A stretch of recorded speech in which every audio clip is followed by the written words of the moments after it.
Hello folks, this is Sullla once again. This time we're going to be doing the start of a new series involving Civilization 4. Yes, I've actually gotten a lot of requests to do this, so let me do a brief bit of an introduction here. I've actually probably much better known for my work in the Civilization community than for my work with League of Legends. League of Legends is actually something that I'm relatively new to. It's a game that really only been playing for about 2 years now, whereas I've been playing and been involved with the Civilization community for over 10 years now. So a lot of people who first came across my stuff came across my website where I have a lot of writings on the Civilization series. So I guess it's a natural outgrowth to try and do a couple videos here for the best game in the Civilization series, which is of course Civ 4. And yes, I'm aware that Civ 5 has been out for a couple years now. Civ 5 is far inferior to Civ 4 in virtually every respect. It's simply not as good of a game, and sorry if people feel differently, but Civ 4 is just a superior game, and I'll try to explain why as we go through.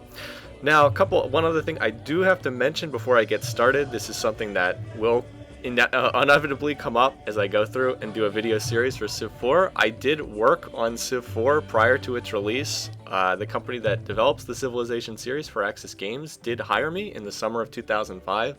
I actually live in real life less than an hour's drive away from where their headquarters is located, and I did work with them all throughout 2005 on developing this game before it came out, so I did have quite a bit of input into designing this game and was able to offer a lot of suggestions that did make it into the final product. So that does mean that I am not impartial about Civ 4. I definitely have a stake in this game, and part of the reason why I like it so much is, like I said, I did actually help develop this game and had an impact on it. In fact, I wrote a whole chapter in the instruction book, and if you happen to own Civ 4, you can look in the credits and you can see that my name's in there a couple times. So anyway, we'll get that out of the way first.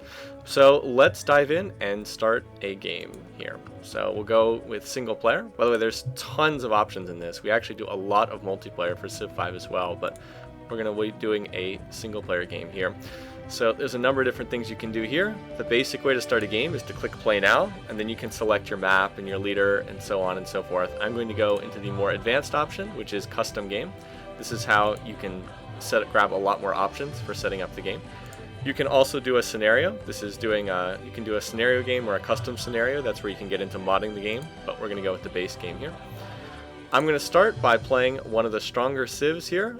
I'm going to play as the Dutch. Creative Financial. They have very, very strong traits, and they also have excellent starting techs. Their unique unit and unique building are a bit weak, but it is a very strong civ overall. And I'm going to play on Emperor, which is one of the higher difficulties, but for an experienced player should not be all that difficult. Anyway, so this is where you select your starting civ. You can see there's going to be I guess number of other civs. Anyway, I'm going to select the map script. I'm going to go with a basic Pangaea map script, and there are tons of different map scripts that you can choose from. There are lots of options for everything in Civ 4. Where is it? I scrolled past it a couple times. There we go. Let's play on standard size, temperate climate. I'm going to go with low sea level to give a little bit extra space for everybody to spread out. Normal speed. And we'll go with solid shoreline. That means that it's less variable shoreline. So anyway, basic number of AIs on a standard map size is 1 player and 6 AIs. So there you go. You can add more if you want to add, extra AI players. You can do it right here on the screen. So anyway, as I said, there's a lot of flexibility. You can also set teams if you want to play with the AI on your team or together on a separate team. You can set that too here on the start menu. You can also set yourself to random if you don't care what you play. And here's all the difficulties. Now down here, there's all the different options. I will leave all the victories enabled for this game, just for sake of completeness. Here are all the other additional options. Civ 4 has tons of options that you can use when starting up a game. What I'm going to do is, let's see, advanced start. We're not going to deal with that. You can turn off the ability to raise cities. You can turn off culture flipping cities. You can turn off barbarians. You can have raging barbarians. You can make the AI more aggressive. It actually doesn't do as much as you'd think. It just causes them to like you less. Unrestricted leaders can be fun. Maybe we'll look at that another time. Random personalities. Choose religions doesn't really do anything. I'm going to turn off tech trading for this game just because I don't want to focus that much on diplomacy. There's another tech trading option here. Permanent alliances, always war, always at war with everyone, always at peace, cannot declare war on anyone. I'm the one who actually got always peace put into the game. That was a suggested option I put in. 1 city challenge, permanent war peace. This allows you to get different combat results if you reload. Not going to do that. This is used for multiplayer stuff mostly. Requires complete kills. That's not that useful. I'm going to turn off vassal states. Vassal states are a really silly addition to the game, and going to turn off the events. You can also turn off espionage, turn off tribal villages. The AI does not really use espionage, but espionage is actually bugged. This option is actually bugged. It causes culture to get messed up. So anyway, let's get started. A lot of stuff on the options menu. Let's see what we get in terms of the starting position. I have no idea what we'll get, but we'll just do our best to play out of whatever it is that happens to pop up on the screen. Alright, so here's the starting screen. It shows us our leader, Willem van Orange, William of Orange. Our starting technologies. Fishing is not a good starting tech, but agriculture is probably the best starting tech. Agriculture and mining are the best too. And that is actually a really big deal. The starting techs make a huge difference because the opening turns of the game are by far the most important ones. In terms of our unique unit and unique building, every Civ in Civ 4 gets a unique unit, and in the expansion that we're playing, they all get a unique building. Our unique unit is not very good. It's a ship. Probably won't matter. Our unique building is not bad, but it comes very late in the game. We have an improved levee known as the dike. So let's get started. What do we have here? I'm going to turn on the resource display. Okay, this doesn't look that bad, but it's not particularly great either. I'm going to have to move the warrior to explore. Now, they usually put more than 1 food bonus at your start. So I'm going to move the warrior up here and see if there's something up there. No, there isn't. So this is not a terrible starting location. However, we can improve the starting location if we move onto a plains hill tile to start. And in particular, this tile down here looks a lot better because it's a plains hill and it's also on a river. Now, why does this matter? Well, if I found on the starting tile, I will get 1 production on the starting tile. But if I found on a 2 production tile, I'll have 2 production on the starting tile. So let's move down there and see what we see. Oh, that is, that changes things. The gold resource is quite good. A gold resource is very good to have in the capital. I'm considering whether to move onto this tile before settling or not, but that would mean I'd have to give up the plains hill. I am not entirely sure. I guess we'll probably stay there. This tile still looks to be pretty good. It would be better to move over there if we had another food bonus, but I don't know if there's another food bonus over there. So we'll probably go with this. This is an okay but not great starting position. I've certainly seen much better. Okay, there's nothing up there. This also tells us, note that there's little tundra up here. This tells us that we're closer to the North Pole than this, towards the North Pole. Alright, let's go with this then. Alright, one nice thing is we can work an Oasis tile to start. This is a really good tile to start at the beginning of the game. Okay, so what am I doing here? This is the basic starting screen. This is the basic starting screen, or basic city screen. So there's all kinds of information on this screen, and I'm going to assume that anyone watching this has never played a Civ game before. So I will try to explain what I'm doing as I'm going along. Now, what we want to do at the start of the game is we want to improve these tiles. If you notice, every tile produces a set amount of 3 things. It produces a set amount of food, it produces a set amount of production, and a set amount of commerce. So notice this tile gives us 3 food, and it'll show us how fast we're growing. See up here, we start with only 1 population point, and I can assign this point wherever I want. And I get different values in the city based on what I do. If I go here, I get 3 food, and I start growing to another size. When this bar fills up, we'll get an extra population point, and we'll grow to size 2. If I go here instead, notice I get 3 of these little hammer icons. That means I get production. So I will build whatever I'm trying to produce much faster. Notice I can build a warrior, which is a basic military unit, in 3 turns if I'm here. If I'm here, it takes 8 turns. So it takes much longer depending on where I go. And then the little gold coins, that's commerce. That's generally how much research we're producing. See right here, this tells us how much research we're getting. 12 beakers per turn. If I go here, then we're only producing 9 beakers per turn. Because early in the game, we're at a 1-to-1 ratio of commerce going to science production. So what do I want to do here at the start of the game? Well, what I want to do is I want to improve these tile yields. See, like this is a really good tile because it produces 3 food and 3 commerce. So what I want to do is I want to increase growth. Food is the most important stat in Civ 4. Actually, in every civilization game. You want to increase your food rate. So what I'm going to do right now is I'm going to have us build a worker. Workers are the only unit that can improve tiles. That is, I can build things on these tiles that will improve their output. So I'm going to build a worker, and I'm going to select this, animal husbandry, as my tech, because this will allow me to improve the cattle tile. See how there's cows here? Notice when I hover over this, in the bottom left corner, it says 2-1 on the tile, plains, 2 food, 1 production. If I research animal husbandry, notice how it says I can build a pasture. That will add another food and another 2 production to that tile. So it'll go from being 2-1 to 3-3. And 3-3 is, of course, also a very nice tile. So that's why I'm going to research animal husbandry first, and why I'm going to go build a worker first. Because the research will be finished in time, just in time to build a pasture on this cow's tile. Now I'm a little bit unlucky. One of the reasons why the starting techs are important is notice that I start with agriculture and fishing. Agriculture allows me to build farms, and usually the most common food resources are ones that you can build farms on. I just don't happen to have one at my start.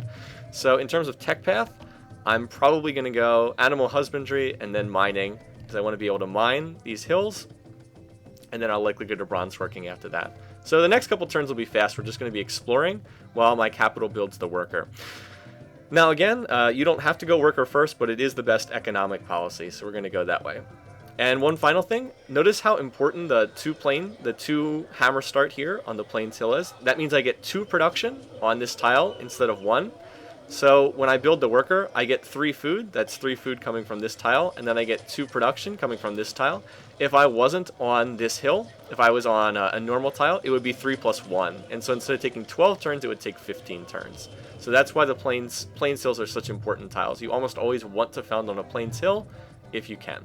Anyway, so let's go to the next turn. Clicking this button takes us to the next turn, and we're just going to be exploring for a little while. Let's see what's up here. Alright, so indeed, this is the North Pole. This is ice.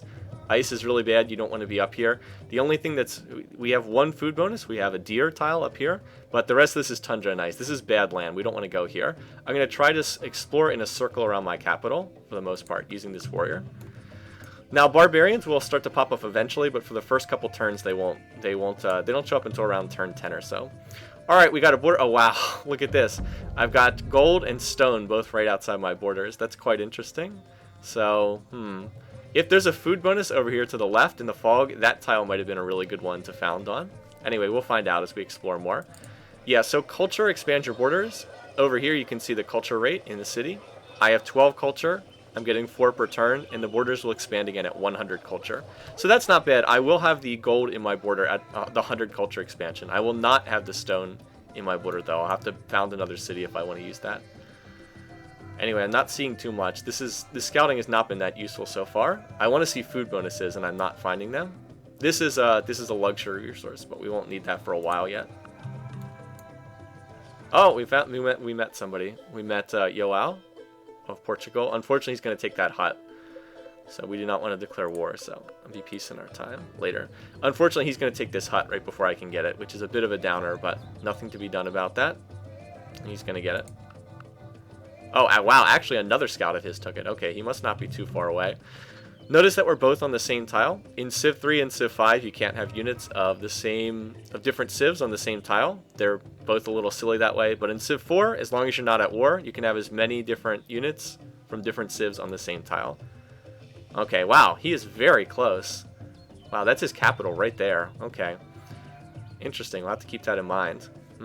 That is a lot closer than I thought someone would be with low sea level. Oh well, we will adapt and survive. So anyway, over here we do see a food bonus. This is a rice tile. This is a food resource. 3 food base, and then if I build a farm on it, it gets another +1 food. The problem is out here by itself, it's not by a river, so it only produces 4 farm, so it's a relatively weak food bonus. This is actually not that great of a tile. I'm hoping that there's some kind of food over here. That's likely where I want to put my next city, since there's gold and since there's gold over here. If there's another food bonus, that would be really nice. Anyway, we're gonna start seeing barbarians again pretty soon. Oh, ivory. Okay, this is nice. This would not be there. Somebody has founded a religion, not Yoao. This would make an okay city, not great though. Ivory is useful. Is not bad though. It would give me extra happiness, and later I could build elephants if I hook that up. So somebody else founded Buddhism. We won't know who. Someone out in the fog. It's not Yoao because he doesn't start with a religious tech. I'll talk more about religion does later. Here, if I pull up civs, you look at Portugal, they start with fishing and mining, so they can't have founded the religion because on the tech tree, Buddhism is founded here at meditation. First to discover founds Buddhism. So if you start with mysticism, you can go right to meditation. One of the little things that makes Civ 4 a more interesting game is different civs start with different techs. Compare this again to Civ 5, where every civ starts with the same tech. It's much less interesting, much more bland. Alright, anyway, we're almost about ready to finish our worker, and almost ready to finish animal husbandry research. Oh, we found India. Sinsi, here we go. Now we found the Buddhist founder, who's Gandhi. See, tells us up here he's founded Buddhism as a religion. This is good though because Gandhi's a very peaceful leader. In fact, he's he's probably the most peaceful leader in the game. So he would be a good person to ally with because he would not be likely to backstab us. So he also has a scout out exploring. These unit scouts, they can't attack. All they can do is defend, but they're useful early in the game because they have 2 movement instead of 1. When I hover over the unit, well, I can't show it the mouse. Let's see if I can do that here. If you look here, the little muscle symbol tells how strong the unit is. See there? That's their strength, and that's how many movement points they have. So the scouts only have 1 strength, warriors have 2, but warriors only have 1 movement point. Alright, so we should get a tech right here. Here's animal husbandry. Gives us the ability to build pastures, and it also reveals horses. So again, we're going to go on from this to mining next. And do we see horses anywhere? Yes, there's a horse up here. So this will be a city worth founding eventually. We'll put the city on this plains hill here. Probably. I don't know. We'll have to explore more. Still, the terrain is not great though so far. Oh, we got a hut there. Hopefully we'll get something good and not barbarians. So yeah, overall the land is not great. I would say this is somewhat subpar, but it should be enough to work with. After all, it's only Emperor. Alright, so we've got a worker. Now he's going to go and improve that tile. And what we're going to do right now is we're going to try to grow the city.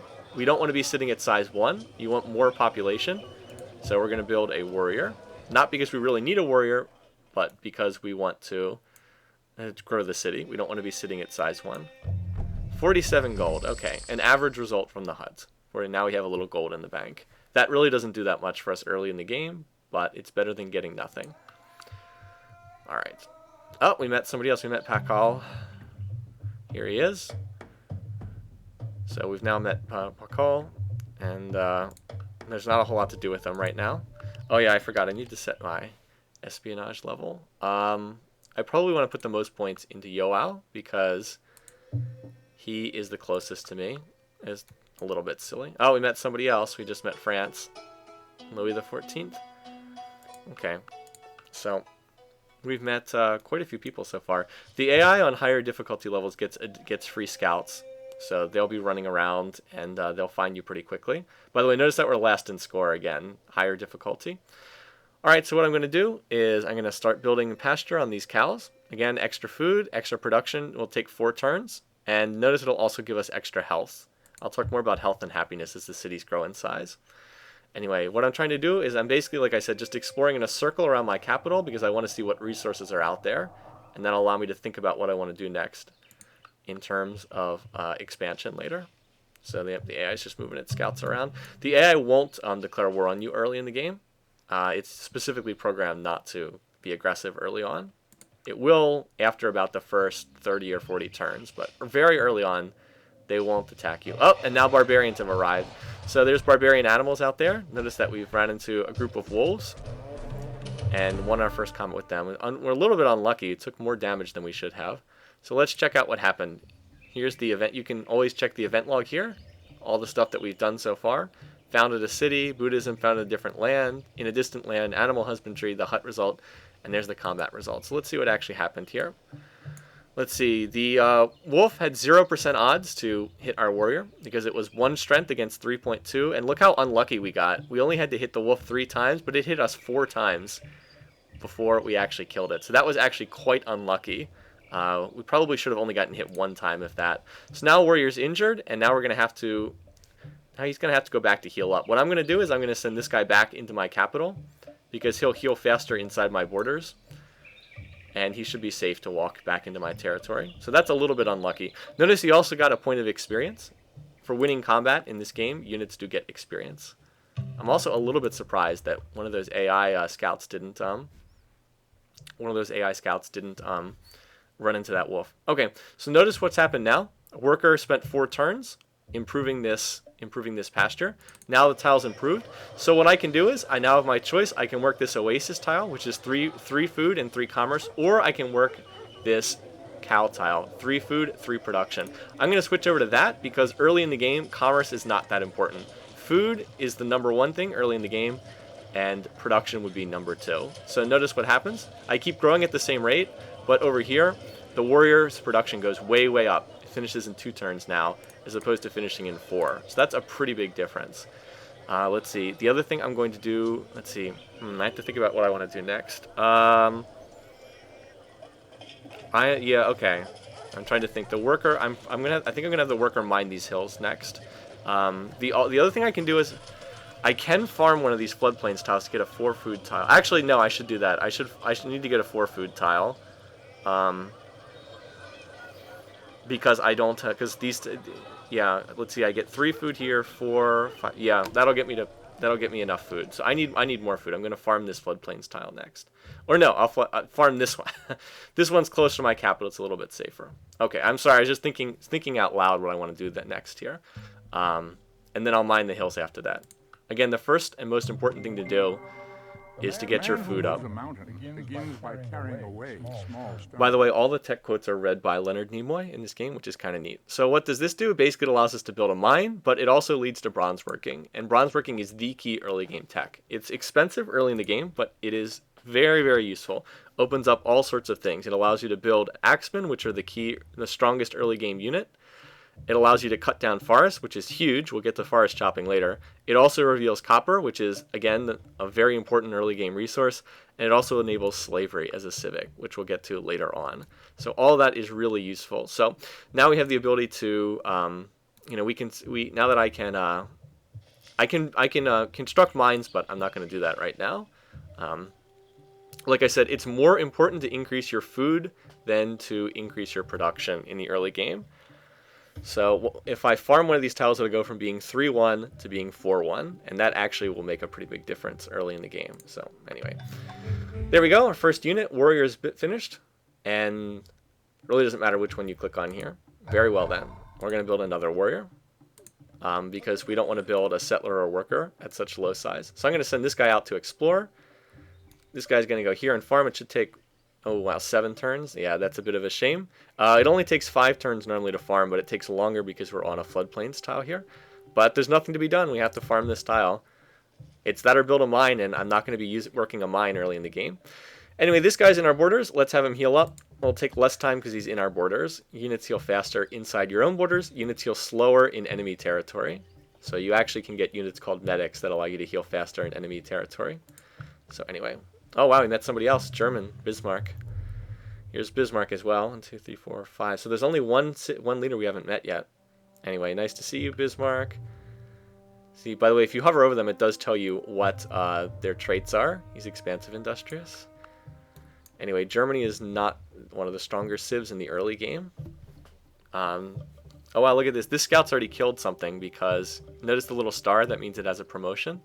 It has combat 1 promotion. That's actually a terrible promotion for a scout to take, but the AI doesn't know what to do. It's a bad promotion because they should be taking woodsman promotion instead. Something that gives them more forest defense. Anyway, Yoao, can I see his demographic bars? Yes. So let's switch demographics over to Gandhi because we met him early on too. This is just espionage stuff. Espionage is really irritating. What this lets me do is if I get enough espionage points, I can see their bar graphs, which is useful. See, I can see my GMP relative to them. That's how much commerce you're bringing in, production, food. I'm actually ahead in food. Wow, that's kind of interesting. Anyway, let's keep going. The AI actually starts with a worker on Emperor difficulty. So I'm hoping I'm going to find some food over here. Food bonuses. I haven't yet. We will see. Again, got to adapt. Oh, here's something I want to point out. So I just grew to size 2 this turn. So my capital has now hit size 2. So now notice that instead of just 1 tile that I can work, now I can work 2 tiles. So again, this is why you want to grow your capital as quickly as possible. More tiles in play means more production, means more commerce, everything that you can, just more of everything. So up here, notice that now instead of getting 3 food per turn, I'm now up to 4 food per turn, which is pretty good. You always want you want to get as much food as you can early in the game, because you can turn food into anything else. You can turn food into production using slavery civic. You can turn food into research or gold using these specialists, which we'll get to later on. So you want to emphasize food.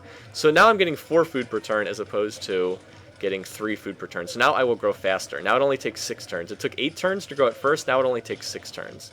And I have more production too. So this is good. This is what we want to see. We want to keep growing. And I'm probably just going to keep building warriors until I hit size 3. And at size 3, I'll start on a settler. So which will allow me to plant another city. So this is a little bit of a slow start because I didn't have a high food tile. You can get tiles that have 5 or 6 food at the start. So I don't have that, which means I'm off to a bit of a slower start. But this is not a terrible position. As long as I can find something over here, I'll be in much better shape. You might say, why keep building all these warriors? Well, again, they're very useful early game as scouts, and then later on in the game, they can sit in cities and provide military garrisons. Let's check out what's up here. Oh, there we go. We got a sheep tile. Unfortunately, I can't get... Yes, I can. I can found a city here. See what? No, I can't. Never mind. I can't get the sheep and the gold in the same city. That's a bit of a bummer. Look at this bear. This bear just killed something. See how it's only at 1 strength? That's a bit of a downer. That's a bit unfortunate. So again, I'm still looking for another food bonus to pair with this gold tile. If I can't get a food bonus with this gold tile, it's not going to be that useful. Anyway, 4 more turns for that farm. So anyway, I'm just out exploring right now. There's the bear tile. So I could, if I wanted to, I could attack this bear. And there goes another religion. With this civ, I'm not in a position to contest religions. Let's see. Should I attack this? Yeah, 99%. Let's just kill it. So here we go. I'm going to attack this bear. He's going to kill my first guy. But they'll take him out there. All right. Oh, there we go. We have another food bonus up here. We've got a wheat tile. It's not in particularly good location, but we do have it. So we may be able to make use of that eventually. Oh, and notice how I'm trying to stay on the forest tiles. That's because you get defensive bonus on these tiles. Notice 50% defensive bonus. You don't really want to end your turn on flat ground because then you can get killed by barbarians or barb animals early in the game. So you want to avoid that. Let's see. Why did my score just go up? Oh, I got land points. Okay. Yeah, the score is sort of a rough indicator of your position, but you can't take it too seriously early in the game. There's some wonky stuff that give points. And indeed, here, I'm going to get attacked by barbed panthers. And I win the battle because I'm on defensive terrain. Alright, so now I've won a battle. Now I've won 2 battles with this unit. Now we know who's the Hindu leader. So what this means is now I have promotion because I'm at 2 out of 2 experience. So here's the promotions I can pick. Combat 1, which is a general strength promotion. 10% extra combat strength. Useful in a lot of situations, but not this one. City Raider, city attack. Not going to be useful here because I'm not going to be attacking cities with my warrior. And then this one, Woodsman 1. Extra defense in jungle, extra defense in forest. So we're going to take that one, which is pretty useful. And I should probably take the 2 turns to heal my unit because you just don't want to be moving around with an injured unit or else you can get it killed. Now here, this guy, because he attacked, he also gets a promotion. I'm going to go Woodsman on this guy too. And we'll just keep this guy and let him heal up too. So this guy, I'm going to have explore the coast here, and then he'll come back to the capital. This guy, I'm going to send west and see what's over here, just to check out what's going on over here. And we're almost done this farm, which will give us more food again. So we'll go with that. Oh, by the way, notice how the German scout is not going in my borders. You need to sign something called an open borders agreement if you're going to, in order to go into another civ's territory. So they can't do that. All right, now the farm's finished. Let's check this out. Now we have the option of a 4 food tile if we want to. And I can trade extra gold in exchange for extra food, which I'm going to do right here because, again, food is more useful. And now I have +5 food in the early game. So that's pretty useful right now. And next what I'm going to want to do is increase my production. So I'm going to go down and mine these hill tiles next. So let's go check that out. And again, let's see if I want to move on this tile. Notice I can attack the German scout. I get 67% odds. He gets a ton of defensive bonuses, mostly because he's on that forested hill. Forested hill is 75% defense bonus. But I don't actually want to go to war with Bismarck, so we'll just move on to the tile with him. and hang out there. We got another warrior. What can I do with this guy? I guess I'll leave this guy at home for now, so my capital's not completely undefended. Anyway, these guys will both be healed up next turn, and then they can go out scouting again. So I want to start thinking about where to put my next city. I'm also going to get a border expansion next turn. Watch. See, I'm about to hit 100 culture, so I'm going to get a border expansion next turn. We'll be able to see more terrain. Boom, there we go. All right. Oh wow, I've got double golds, but I've got no food to use these. This is really sad. I've got all these gold resources. Gold is a really good resource to have in this game, but if I don't have food, I can't really use the gold resources if I don't have food to power them, because this is a 0 food tile. Notice when I hover over it, it says just 2 production, 1 commerce. If I mine this, then I get 3 production, 7 commerce. So you can see it produces tons of commerce. Gold tiles are great for boosting your research, but again, no food, so unless I can, come up with enough food to power this, it's not really going to be that useful. Anyway, let's see if there's anything up here. Nope. So yeah, I'm hoping that when I move onto this forested hill tile next turn, I'll see something over there. We will find out. All right. Let me just check this while I'm thinking about it. Can I still see demographics with him? Yes. Not quite with him yet. Okay. Alright, I'm now size 3. So if I want to, I can keep producing this warrior, or instead, I can start working on a settler. So when you're building workers and settlers, you don't grow. See, notice how it converts the bonus food? I have 6 bonus food. It converts that into 6 production. Oh, I actually probably should have chopped this settler. Probably should have worked on chopping that. Alright, so there's nothing up there.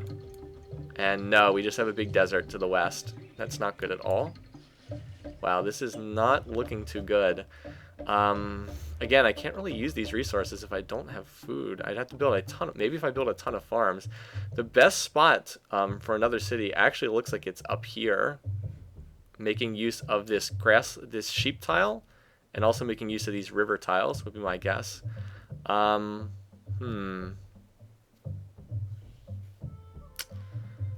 Where can I best put this city? Yeah, we're actually pretty barren on resources here. I guess it has to go on this tile, even though I don't really like that spot so much, just because it doesn't have enough food if I don't put it there. That's unfortunate. Alternately, I can get aggressive and go for this rice tile here. That would be a pretty weak early game city, but it might be useful. It might be the best place to go just because it would lock down my border with Yoao. If I did that, I would have to put the city... Wow, these tiles over here are not very good though. 1, 2, 3. I'd probably have to put the city here. That is really not a very good city at all. Yeah, this is a bit scant pickings here in terms of this land. Anyway, yeah, that was a mismove of the worker last turn. He should have put him in a tile. I should have moved him onto a tile to start chopping. So, anyway, we can rectify that situation and do that right now. So let's move him onto this tile. Open up a grassland tile for me. Anyway, so that was a wasted worker turn. You don't want to waste worker turns in the early game, but I didn't think my move through properly the way I should have. So anyway, we're going to work on a settler, and one of these warriors can provide protection. I guess I might just found up here. I don't know. We'll see. I can put off the decision for the moment. But I really have not seen a good spot for another city just yet. I've seen some of these spots are okay, but they're hardly strong. So anyway. Oh, I haven't finished bronze working yet. Oh, wow. That was really stupid. That's really dumb of me. Okay, so I can't chop because I haven't finished bronze working yet. I should have thought about that. So yes, I should have gone to that hill and mined it. Okay. Well, what I can do is I can come over here and I can put a turn or two into farming this tile. And I can always cancel that later on. Better than doing nothing with the worker. Yeah, I wasn't paying attention to research there. So some sloppy play here, which comes from not sitting and thinking everything out ahead of time. And rushing through the game. Oh, so we've got marble up there. We've got marble and stone, which are resources that help you build wonder. We've got a huge jungle down here in the south. Wow, we've got another gold tile over here, as well as some massive desert over to the west. This desert is not very good. But we will want a city over here eventually. I can get at least a little bit of food through this wheat tile. And the spices will eventually provide food, but not for a while. Alright, anyway, let's cancel that. We'll move him back onto that tile next turn, and then he can chop. Alright, this is just a wolf. They're only 1 strength, so I can fight this guy out in the open. Alright, now we'll move back here. I wasted a lot of turns with that worker. Dies down there in the jungle. Okay, yeah, there's like, this is like a huge barrier. Desert is almost completely useless in this game. Notice how there's no tile production at all on desert. This is a very low priority. No one's going to be settling here. Even the AI knows not to settle in desert. So that's a pretty major barrier. It doesn't look like there's anyone close to me to the west. Yeah, the wolves will attack. Wow, it did more damage than I thought. A little bit unlucky there. And now we have bronze working too. Alright, this will show us where copper is. This may influence where, that may very well influence where we want to go. Now the next tech I want pottery, which is useful for a variety of reasons, and we need wheel to get it, so we're going to go wheel pottery as our next tech. Where is bronze? Oh, there, okay. There is copper down there. And, oh, copper over here too. Okay, so this spot has gone up in priority. Can I get... No, I can't get I cannot get the rice and the copper at the same city location. They're too far away. But if I planted here, I would get it in 3rd ring borders. So I'm thinking I will probably... I guess I'll put a city here. It's very suboptimal, but the AI is never going to settle a city up here. Like, this is very safe. The AI is not going to settle here. And I believe I'm pretty safe over here, too. So we'll settle in the direction of the AI, I think. I'm going to move this guy back to my capital, and I'm going to move this guy over here to protect the city that I'm founding. Alright, now that we have bronze working, we can chop forest. Notice that this will produce 20 production in Amsterdam. So one thing that you can do in the early game is you can chop. So in 3 turns when this finishes, let's see, we're at 44, we'll get 11, 11. Yeah, this will finish, and this will speed up the settler by 3 turns by chopping. So let's do that. There's a lion down there, but our guy should be fine in jungle. And I'm going to check out what's up here. 2 strength. Yeah, see, notice here, I get 75% defensive bonus from the jungle, and then another 20% from woodsman promotion. So I should take maybe 1 hit in that combat. If I'm lucky, yeah, 1 hit, and hopefully I won't take any more damage. Yeah, there we go. Okay. Probably okay to keep exploring as long as I'm in forest. Yeah, the AI just adopted slavery there. So Bismarck has bronze working as well. Haven't seen any seafood resources up there in the water yet. So not that useful so far. And again, not seeing anything over here. Just keep checking it out. I do definitely want to found a city over here. This is the tile it has to go on. This gets every resource in my borders right away. Alright, we should actually finish the settler in like 1 more turn with that forest chop coming in. So let's go to the worker. Chop, 20 production. And there we go. So we are just barely short. That's really a shame. I'm getting 31, and we come up 2 production short. We'll have a lot of overflow production next turn. Oh well. More stuff down here. We still haven't found anyone else's borders yet. So let's bring this guy into my territory and heal him up. Oh, there's another resource up there. We've got furs, a little extra happiness. So we have some resources. There's just not a lot of food at this starting position, unfortunately. Not a lot of food. Anyway, where did I want to put this? I wanted to put it there. So let's just put a little note to remind myself. I can put notes. Let's see, 4. I'll just put the little X here. Again, this is actually a pretty crummy city, but oh well. I just would like to control this ivory resource. And rice isn't bad. Again, I'm just sort of settling on the border. Okay, so let's see. I can chop again, but I would rather get a mine, or I think I would rather get up a mine or 2. So let's go and start mining next. Alright, let's have this guy head over here. Settlers do next turn. 5 turns to heal. I'll just set that guy to healing. Keep checking out if there's anything over here. Keep exploring. see what's going to come out. There's our settler. German scout up here. Oh, we've got another wolf. 99.5. Nah, just attack. Why not?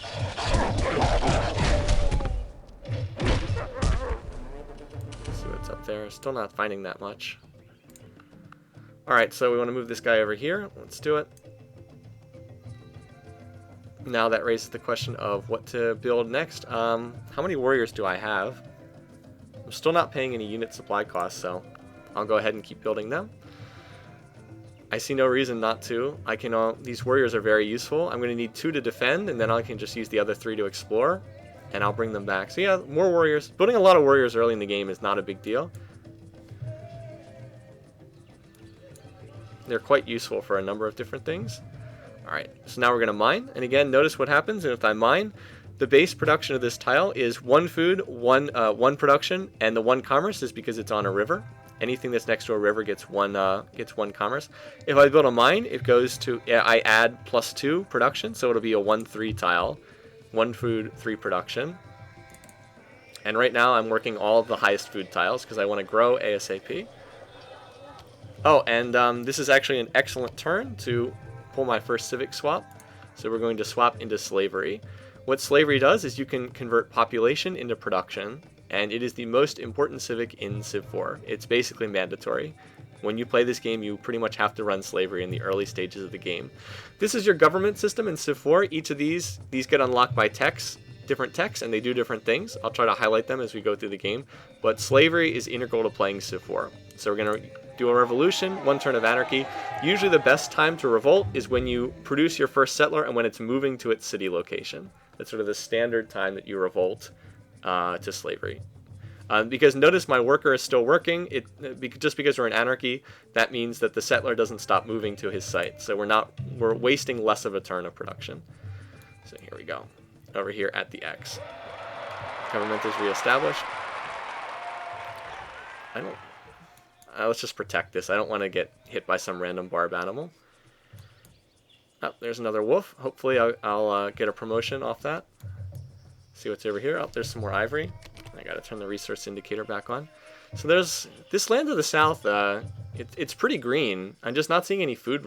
Like the only food resource down here is rice. Still, it'll be worth claiming eventually. I think we'll expand. Grab this stuff in the north first, and then look to push down to the south. So anyway, here we go. We're gonna get another combat here. Kill the wolves, and we should get a promotion off of that. All right, now it's size 3. And should I build another warrior? Oh, I have so I have a ton of overflow, so I'm going to put that overflow into something useful. Let's put that into a second worker, because I'm going to need another worker. So because we've got all this overflow, let's put it into the worker. See how I have 11 overflow? That's actually pretty useful. So I'm going to put that into the worker here. And this guy can just chill in the capital for right now. I'm going to take that woodsman promotion and then keep exploring. Woodsman in and of itself isn't that great, but if you can get to 5 experience, you can get to Woodsman 2, which is a much more useful promotion. Alright, so we're ready to found our second city. Turn 37 is not great again. This is a bit of a slow start, just because I don't have a high food tile. This is a little bit on the slow side. Turn 33 to 35 would be more optimal. But let's found right here. So here we go. Build city. Utrecht. Now notice right away what happens. Notice how we start paying money. Whereas before we weren't losing gold, now we are. So let's start up this city, and we don't really have anything else to build, so I'll just stick it on a warrior for right now. And I'm going to get rid of that X sign, because we don't need it now that we founded the city. Alright, let's turn this back on. So why are we now losing money? Well, in Civ 4, the way that they rein in expansion is every city costs you money in terms of maintenance. See here, we're not paying hardly anything for the capital, but we are paying money here for our second city. So together, they're costing us money. And we can see this on the economic screen. See, two maintenance for our cities, and then one cost per turn from running slavery, which costs 1 gold per turn. So that's where we get our 3 loss per turn. So in this game, when you found cities, they cost you money initially, and over time they become profitable. So you can't just found a gazillion cities over and over again. If you do, you will run yourself bankrupt. You have to sort of stagger your expansion over time. And that's sort of the way the game works. It's really quite clever, and it's the best way of sort of staggering expansion. of any game in the Civ franchise. Much better than what they do in Civ 3 and Civ 5. Civ 5 is a really wonky system of expansion. Now, notice that the tiles I want to use, the rice tile, which is the one I want to be working because it has more food, it's not in my borders, so I can't use it right now. I can only use tiles that are in my border. However, this is where my Civ ability comes in. One of the abilities of the Dutch, or of William, well, let me get to my actual leader here. Leaders, I'm playing as Willem van Orange. So one of my abilities here is I'm creative, 2 culture per city. That means that you always get 2 free culture in every city per turn. So this is really useful in the early game. That means that in 5 turns, the borders for the city will expand, and I will get these extra tiles, and then I can start working the rice tile. It also means that even though Yoao is right over here, we can see his borders, he will not be able to push me around culturally because I will get free culture in the early game. So again, very useful. Creative is a very useful trait in the early game, and it's just a very strong trait overall. That's one of the reasons why I picked it. And I'm very happy to have it in this game. If I wasn't creative, I would have to find some way of getting culture into this city in order to expand its borders. So I could not really have planted a city here because the city would be stuck like this for a long time. But I can put it here because I'm creative. There we go. Here's the wheel. Allows us to build a road, and also allows us to build chariots if we hook up horses, and also leads to pottery. Pottery is another one of those key early game techs. Let's just see what's over here. Uh-oh, this is trouble. That I just moved next to a bear. Fortunately, I've got the 75% defense, but the bear is 3 strength, so I could legitimately lose that combat and get my warrior killed. We'll have that guy heal for 1 turn. And this unit is now fully healed, so let's send him out to explore in the north again. So this guy could die. Hopefully he will not, but we'll see. Also notice that I now have this mine finished. So what I'm going to do here is work this because I will get more. Let's see, this is 1-3. This is, yeah, I will get more overall production from working this tile towards this worker. So let's try to get this worker done, shall we? Let's see. 2 population. Actually, no. I want to double whip this worker to completion. That's a more useful way to do this. So let's trade off onto a worker. And, or no, how do I want to do this? Do I want to double whip? Do I want to whip the worker to conclusion? Or not? I don't have the granary in place yet. So, I do need that second worker, though. Trying to sit, I'm doing commentary here. Alright, well, here's what I'll do. Let's bring this video to an end for the moment, because I'm at about the 45-minute mark, and I will sit here and think about how I want to play this start in terms of how I want to get out this next worker and this next settler. So anyway, I'm going to wrap this up here. Thanks for watching, guys. Hope you enjoyed this video, and we'll pick this up right here next time, so stay tuned.